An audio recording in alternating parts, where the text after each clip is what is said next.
আসসালামু আলাইকুম। Hello everyone, I hope সবাই ভালো আছেন। আজকে ফ্যামিলির সাথে কাটানো কিছু সুন্দর মুহূর্ত আপনাদের সাথে শেয়ার করব। আজকে দিনটা অনেক সুন্দর ছিল, বাট বিকাল থেকে মনটা অনেক খারাপ। তো কেন মনটা খারাপ হয়েছিল সেটাও শেয়ার করব। তো আজকে আমরা ঘরোয়াভাবে একটা পিকনিক করি।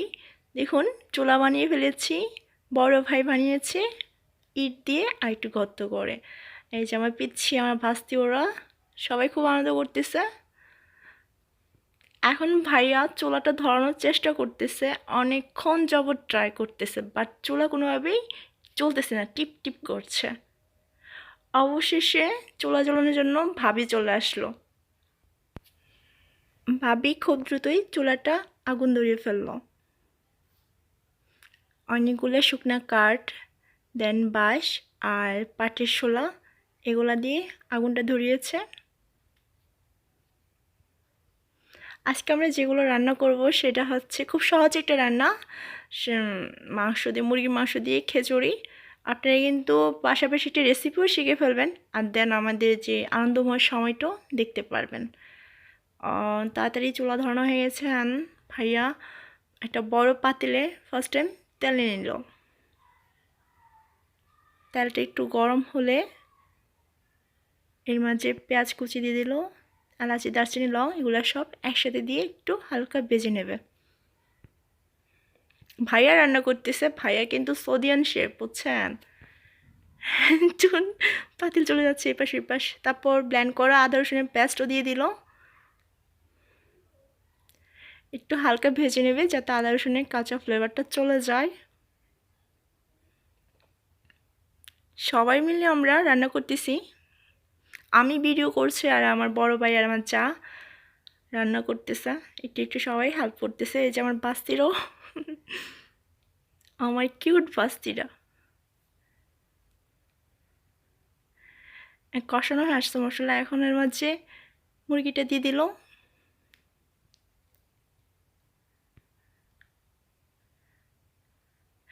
অবশ্য ছেলেদের হাতে রান্না মজা হয়। ছোটোবেলা দেখতাম আব্বু রান্না করতো, বিশেষ করে কোরবানির সময় আসলে সরিষার তেলে গরু মাংস রান্না হতো, খুব মজা হতো রান্না।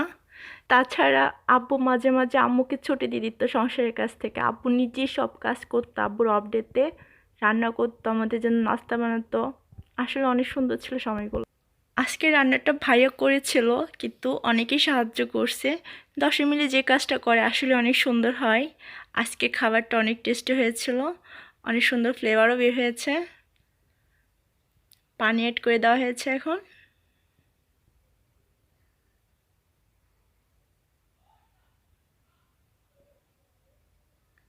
ঢাকনা দেওয়া হয়েছে। পাশাপাশি আমার পাশের ভাইয়াও চলে আসছে হেল্প করার জন্য। এ হচ্ছে আমার টমেটো চুলা ধরার জন্য পাতা নিয়ে দাঁড়িয়ে আছে।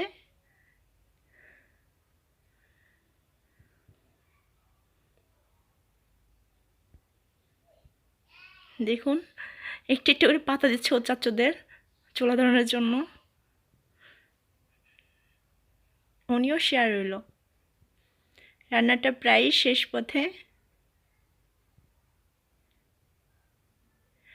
এখন এর মাঝে টমেটোটা অ্যাড করে দিল, ধনেপাতা কুচি, কারণ এই টমেটো সেদ্ধ হতে বেশি সময় নেয় না।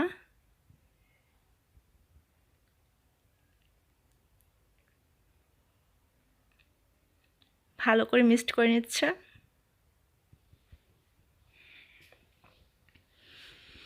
ভাবি এখন দেখতে আসলো লবণ হয়েছে কিনা, কিন্তু এই ফাঁকে ভাবি কিন্তু একটু বেশি টেস্ট করে ফেলে মনে হচ্ছে, একটু বেশি একটু ফাঁকে খেয়ে নিল আর কি।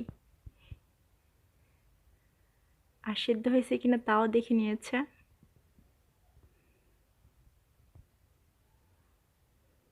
তারপর আলু সেদ্ধ হলো কিনা তাও দেখে নিচ্ছে, মানে আর কি লাস্ট ফিনিশিং। রান্না অলমোস্ট হয়ে আসছে, এখন জাস্ট ঢেকে দেবো, আর কোনো জাল দেওয়া হবে না। কয়লার যে তাপ, সে তাপেই হবে।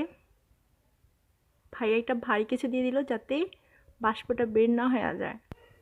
তারপর চেঁচার মতো ফ্রেশ হতে চলে গিয়েছিল। কেউ গোসল করছে, কেউ বা হাত মুখ ধুয়ে নিয়েছে।